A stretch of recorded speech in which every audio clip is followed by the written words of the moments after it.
बात कर लेते हैं इस वक्त की सबसे बड़ी खबर चने को लेकर, क्योंकि चने के अंदर लगातार तेजी बनने के बाद बाजार 5700 दिखाने के बाद यहां पर गिरावट देखने को मिली। चने के वायदा कीमतों के अंदर एक भारी गिरावट जो देखने को मिली, उसके बाद बाजार आज हल्की सी रिकवरी दिखाते हुए नजर आ रहे हैं। आपको बता दें, मार्केट टाइम्स टीवी के सूत्रों से मिली जानकारी के मुताबिक यहाँ पर जो कीमतों के अंदर गिरावट देखने को मिली थी, जो गिरावट का रीजन लगातार खोजने की कोशिश कर रहे थे कि 5700 से बाजार ऐसा क्या हुआ सीधा 5200 पर आ गया। 500 रुपए यहाँ पर गिरावट देखने को मिली वायदा बाजारों के अंदर। आपको बता दें, इस गिरावट का सबसे बड़ा मुख्य कारण था उद्योग ने चने को लेकर आयात शुल्क घटाने की मांग की थी। चने को लेकर आयात शुल्क घटाने की मांग को लेकर यहाँ पर कीमतों के अंदर एक गिरावट देखने को मिली थी। ऐसा था कि गिरावट इस वजह से बन रही है, चने के अंदर कीमतें जो देखने को मिल रही 5100 और 5000 के बीच में, लेकिन वो खबर अब यहाँ से एक अलग रूप देती हुई नजर आ रही है, क्योंकि यहाँ पर गवर्नमेंट ऑफ फाइनेंस मिनिस्ट्री ने यहाँ पर मना कर दिया चने के आयात शुल्क में कटौती करने के लिए। जी हाँ, इस वक्त की बड़ी खबर आपको बता दें, चने के आयात शुल्क में जो कटौती करने की बात की जा रही थी,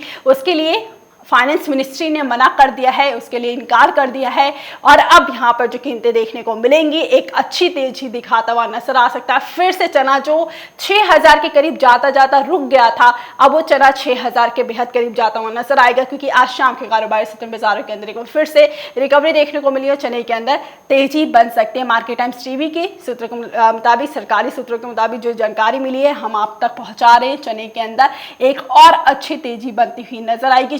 6000 को क्रॉस चना बहुत जल्द कर सकता है। इस खबर की वजह से हमने चने के अंदर एक गिरावट आती हुई देखी। उद्योग ने यहाँ पर जिस हिसाब से बात करी कि उद्योग लगातार बोल रहा था कि चने के आयात शुल्क में कटौती की जाए। हमारे साथ बहुत जल्द जुड़ेंगे सुरेश अग्रवाल जी, जो आपको बताएंगे यहाँ पर चने को लेकर क्या बात चल रही है और बाजारों के अंदर कैसा रिएक्शन देखने को मिल सकता है। सुरेश अग्रवाल जी बहुत जल्द जुड़ेंगे हमारे साथ, क्योंकि बाजारों के अंदर जिस हिसाब से खरीदारी देखने को मिल रही थी लगातार चने के अंदर, बाजार यहाँ पर तेजी के बाद एक गिरावट दिखाता हुआ नजर आया था और इस गिरावट के अंदर बाजारों के अंदर एक गिरावट देखने को मिली थी। सुरेश अग्रवाल जी बहुत जल्द जुड़ने वाले हैं, क्योंकि बाजारों के अंदर जिस हिसाब से तेजी देखने को मिली थी, हमें पहले के कारोबारी सत्र में आपको बता दें, हमें चना 57,000 के ऊपर 5700 के ऊपर जाता हुआ देखने को मिला था। लेकिन इस खबर की वजह से, क्योंकि अंदर ही अंदर ये खबर चल रही थी कि आयात शुल्क की कटौती की जाए, यहाँ पर आयात बढ़ाया जाए चने का। आपको बता दें, नॉर्मल अगर चने का आयात किया जाता है तो इसके ऊपर जो शुल्क लगता है, इंपोर्ट ड्यूटी जो लगती है, वो 30% का होता है। लेकिन अमेरिका से जो चना आता है उसकी इंपोर्ट ड्यूटी जो लगती है 60% की इंपोर्ट ड्यूटी है। लेकिन इस खबर को आज मार्केट टाइम्स टीवी आपके सामने लेकर आ रहा है कि चने के अंदर जो गिरावट बन रही थी वो किस वजह से बन रही थी, और अब चने के अंदर एक बहुत ही अच्छी तेजी बनती हुई नजर आ सकती है। बाजारों के अंदर चना अब आगे अच्छी तेजी की तरफ। और ये चने के साथ साथ अगर हम ओवरऑल दालों की बात करें, तो दालों के अंदर जो पिछले कुछ दिनों के अंदर हमने करेक्शन आते हुए देखा बाजारों के अंदर हल्की सी गिरावट, वो अब तेजी यहाँ से एक रुख बल देती हुई नजर आएगी। प्राइसेस के अंदर बल मिलेगा और बाजार फिर से एक बार तेजी की तरफ जाता हुआ नजर आएगा। दालों के प्राइसेस में एक अच्छी खरीदारी अब आने वाले टाइम में देखने को मिलेगी। बाजारों के अंदर यहाँ पर अगर हम दालों की बात करते हैं, तुअर दाल को लेकर आयात शुल्क आयात के लाइसेंस जारी कर दिए गए। तुअर के आयात लाइसेंस जारी करने का सबसे बड़ा रीज़न था क्योंकि कीमतों के अंदर बहुत ज़्यादा इजाफा हो रहा था। इस वक्त हमारे साथ जुड़े हुए दाल मिल एसोसिएशन के प्रधान सुरेश अग्रवाल, उनसे जान लेते हैं कीमतों को लेकर, चने के आयात शुल्क को लेकर उनके पास क्या जानकारी है, क्योंकि इस वक्त अब इनकार कर दिया गया मिनिस्ट्री ऑफ फाइनेंस ने, क्योंकि चने की कीमतों में जो गिरावट देखने को मिली थी। उनसे जान लेते हैं। सुरेश जी, यहाँ पर अगर हम देखते हैं कीमतों को लेकर, जिस हिसाब से चने की कीमतें एक स्थिर देखने को मिली, बाजारों के अंदर इतनी तेजी भी नहीं, और कुछ उद्योग यहाँ पर चने की शुल्क को, आयात शुल्क को कम करने की मांग कर रहे थे। आपके ऊपर पहला रिएक्शन जानना चाहेंगे आपसे इसके ऊपर। मैं आज भारत सरकार का जो पत्र जारी हुआ है जी, उसमें उन्होंने शुल्क कम करने का इनकार किया है। बिल्कुल। अब अगर हम उसकी गहराई को देखें तो जो भारत सरकार का समर्थन मूल्य है वो 4800 रुपए है। अब 4800 रुपए आज मध्य प्रदेश, राजस्थान और इधर मंडियों में चना बिक रहा है 4900 से 5000 किसानों का। जी। तो समर्थन मूल्य के 150 रुपए ऊपर ही चना इस वक्त हिंदुस्तान में बिक रहा है। जी। ऐसी परिस्थिति में अगर आयात शुल्क कम किया गया तो चने की कीमतों में गिरावट आएगी, और जो ऑस्ट्रेलिया है, रसिया है, वहां का चना देश में आने लगेगा, जिससे कीमतें गिरने की संभावना है। तो उस परिस्थिति में भारतीय किसान को नुकसान होने की संभावना बढ़ जाती है। तो ऐसी स्थिति में सरकार ने जो निर्णय लिया सोच समझ कर लिया है, वो निर्णय मेरे नजर में उचित भी है, क्योंकि हमको देश के किसान को भी मेंटेन करना है कि समर्थन मूल्य लगभग उसको बाजार में या सरकार के द्वारा निर्धारित मिलता रहे जी। और अभी जो चने का हम देखते हैं कि अभी चने की बुआई मध्य प्रदेश और महाराष्ट्र में चालू हो गई है, क्योंकि जब सोयाबीन कटता है, कपास कटता है, तो चना बोते हैं, गेहूं बोते हैं।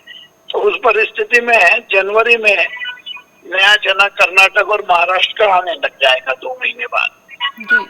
ऐसे में आयात शुल्क कम करने से भारतीय किसान को नुकसान होने की संभावना बढ़ जाती है। तो सरकार का जो आज मैंने पत्र देखा है वो ठीक है कि अभी इसको थोड़े दिन रखना चाहिए और जब लगे कि चने की फसल खराब हो रही है हिंदुस्तान में, तब इस पर पुनः विचार करना चाहिए। बिल्कुल बिल्कुल, यानी यहाँ पर सरकार ने जो किया ये बिल्कुल सही किया, क्योंकि सरकार अगर ऐसा नहीं कदम उठाती है, सरकार अगर इनकार नहीं करती आयात शुल्क में कटौती के लिए, तो यहाँ पर किसानों को काफ़ी दोहरी मार पड़ती हुई नजर आ सकती थी, क्योंकि नया यहाँ पर स्टॉक आने वाला है जनवरी के महीने में 2 महीने बाद, और अगर ऐसा कुछ हो जाता है तो किसानों के लिए जो बुआई का सीज़न अभी चल रहा है कुछ जगहों पर, तो उसके लिए भी काफ़ी ज़्यादा यहाँ पर खरीफ की बुआई करने में भी लोगों को दिक्कत हो सकती थी। यहाँ पर चने की MSP भी बढ़ाई गई है इस साल। सुरेश जी, ये जानना चाहूंगी मैं आपसे कि बाजारों के अंदर जिस हिसाब से हमने ट्रेडिंग एक LCDX की अगर हम बात करें वायदा बाजारों की, तो कीमतों के अंदर एक हल्की सी गिरावट देखने को मिली। शायद यही वो खबर है जिसकी वजह से कीमतों के अंदर एक गिरावट देखने को मिली थी। अब फिर से माने कि बाजार अब 6000 को क्रॉस कर जाएगा, क्योंकि ये खबर अब सामने आ चुकी है, मार्केट टाइम्स टीवी सामने लेकर आया है कि ये खबर के इम्पैक्ट की वजह से यहाँ पर गिरावट देखने को मिल रही थी। अब बाजारों के अंदर तेजी का रुख फिर से देखने को मिलेगा चने के बाजार में? नहीं, देखिए तेजी जो हो, अभी आज भी नेफेड के पास काफी चना है भारत में और व्यापारियों के पास भी है।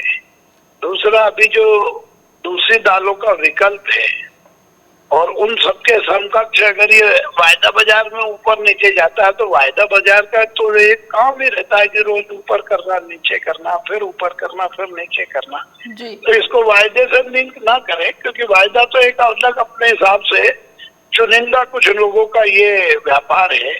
इसमें आम किसान को इतनी जानकारी नहीं मिल पाती वायदा में, और किसान रोज के रोज वो वायदा कारोबार को देखता भी नहीं है। मगर आगे चल के मौसम पर डिपेंड करेगा कि जो नवंबर और दिसंबर का वेदर है, जनवरी का वेदर है, अगर ये कोई दिक्कत देता है तो फिर बाजार में सेंटिमेंट चेंज होंगे और फिर बाजार बढ़ सकता है। मगर आज की स्थिति में तो महाराष्ट्र में भी मौसम अच्छा है, मध्य प्रदेश में भी मौसम अच्छा है, तो अभी जो बुआई चालू है उससे कहीं ऐसा नजर नहीं आता कि कोई ज्यादा इसमें कोई 1-2 रुपए से ज्यादा ऊपर जाने की संभावना हमको तो नजर नहीं आती जी। यानी यहाँ पर अभी हम यही माने कि बाजारों के अंदर हल्की तेजी देखने को मिलेगी। लेकिन सुरेश जी, जिस हिसाब से तेजी बनती हुई नजर आई है, क्योंकि हमने ये खबर शायद आज आई और इस खबर के बाद जब मिनिस्ट्री ऑफ फाइनेंस ने यहाँ पर इसके लिए इनकार कर दिया इम्पोर्ट ड्यूटी में कटौती के लिए, तो उसके बाद यहाँ पर आज चने के अंदर एक बुल रन देखने को मिला। हालांकि हम बाजारों के 5100 तक भी आते हुए देखा है। तो ओवरऑल आपको क्या लगता है चने की कीमतें कहाँ तक पहुँचती हुई नजर आएगी अगर आने वाले टाइम की, अगर आने वाले 1 महीने की बात करते हैं, क्योंकि नया चना जो आएगा वो जनवरी में आएगा, तो इससे पहले चने की कीमतें आप किस दायरे के अंदर देखने को मिल सकता है आपकी तरफ से? नहीं, चने के पहले जनवरी में तो नया चना आ ही जाएगा, मगर आज भी तो नेफेड के पास काफी चना है। नेफेड ने बीच में अभी कहा था कि हम चना नहीं बेचेंगे और उनका ऐसा स्पष्ट आया भी था आश्वासन। अब नेफेड को चना बेचना चाहिए, क्योंकि नेफेड ने जो भाव चना दिया है उसमें उसको मुनाफा मिलता है, उसको कहीं भी घाटा या कोई नुकसान नहीं हो रहा। तो ऐसे में नेफेड को चना ज्यादा दिन रखना उचित नहीं है, तो नेफेड को चना बेचना चाहिए। और नेफेड अगर चना निरंतर बेचता रहेगा तो आगे तेजी आने में ज्यादा रुकावट आएगी और तेजी की संभावना कम बनती है। दूसरा ये है कि 2 महीने बाद भी तो फिर नेफेड को समर्थन मूल्य पे चना खरीदना है, तो उनको अपना पुराना चना स्टॉक को क्लियर करना ज्यादा उचित रहेगा और नया चना खरीदने के लिए उनको तैयार रहना चाहिए। और अभी कोई ज्यादा लंबी तेजी बने ऐसे सेंटिमेंट नहीं दिख रही है। अब नवंबर के मौसम पे डिपेंड करेगा कि नवंबर मौसम किस साइड में जाता है। और अभी तो अच्छी पोजीशन है, यहाँ भी बुआई अच्छी है, महाराष्ट्र में भी अच्छी है, अभी तो सब दूर पॉजिटिव पॉजिटिव है, और आगे फिर भविष्य देखेंगे मौसम के हिसाब से। कोई बीमारी लग जाए, कोई उसमें कीटाणु लग जाए, इन सब का निर्णय दिसंबर में होगा। और अगर फसल में कोई बीमारी कीटाणु लगता है तो फिर एक बार फसल आने में काफी परिवर्तन होता है, और उस समय सेंटीमेंट फटाफट बदलते हैं। आज के सेंटीमेंट में तो चना 5,000 से 5300-5400 रुपए के आसपास, 5500 से नीचे और आसपास रहना चाहिए, ताकि किसानों को समर्थन मूल्य निरंतर अनाज मंडियों में मिलती रहे देश। जी, यानी अभी रेंज जो बता रहे हैं 5500 के अंदर बाजारों के अंदर देखने को मिल सकता है। यहाँ पे 5400 से 5500 बाजार देखने को मिलेंगे चने के। और भाव के अंदर जिस हिसाब से सुरेश जी बता रहे हैं कि सरकार की तरफ से ये जो इनकार किया गया है आज शुल्क में कटौती के लिए, बिल्कुल सही है, किसानों के हित में है ये, और किसानों के हित के लिए ही ये किया गया है, क्योंकि किसान जिस हिसाब से परेशान है और अब जाके कीमतें अच्छी मिलती हुई नजर आई हैं, तो ये किसानों के लिए बेहतर साबित होगा सरकार का ये फैसला। बहुत बहुत धन्यवाद आपका सुरेश जी, आप हमारे साथ जुड़े और तमाम जानकारी इस वक्त दी। जिस हिसाब से यहाँ पर पूरे ही हमने चने के अंदर, पूरे ही दालों की अगर हम बात करते हैं तो कीमतों के अंदर जो उछाल देखने को मिल रहा था, यहाँ से चने के अंदर अब कीमतों के अंदर एक उछाल अब फिर से देखने को मिल सकता है, क्योंकि बीच में कुछ कारोबारी सत्र में हमने यहाँ पर कीमतों के अंदर एक गिरावट आती हुई देखी, करेक्शन आती हुई देखी, 5700 से 5200 तक बाजार पहुंचे। लेकिन अब चने को इस खबर का पर्दाफाश हो गया है कि चने के अंदर गिरावट क्यों आ रही थी। चने के अंदर आयात शुल्क में कटौती की मांग की जा रही थी, इस वजह से चने के अंदर इस खबर का असर देखने को मिल रहा था। लेकिन अब यहाँ पर चने के अंदर वो गिरावट नहीं देखने को मिलेगी, क्योंकि आयात शुल्क में कटौती की मांग को खारिज कर दिया गया है। अब कीमतें के अंदर एक और बल देखने को मिलेगा, और कीमतें एक बार फिर से 6000 के स्तर के पास जाती हुई नजर आ सकती है और क्रॉस भी कर सकती है। अभी के लिए मार्केट लाइव में बस इतना ही। आगे खबरें देखने के लिए देखते रहिए मार्केट टाइम्स टीवी।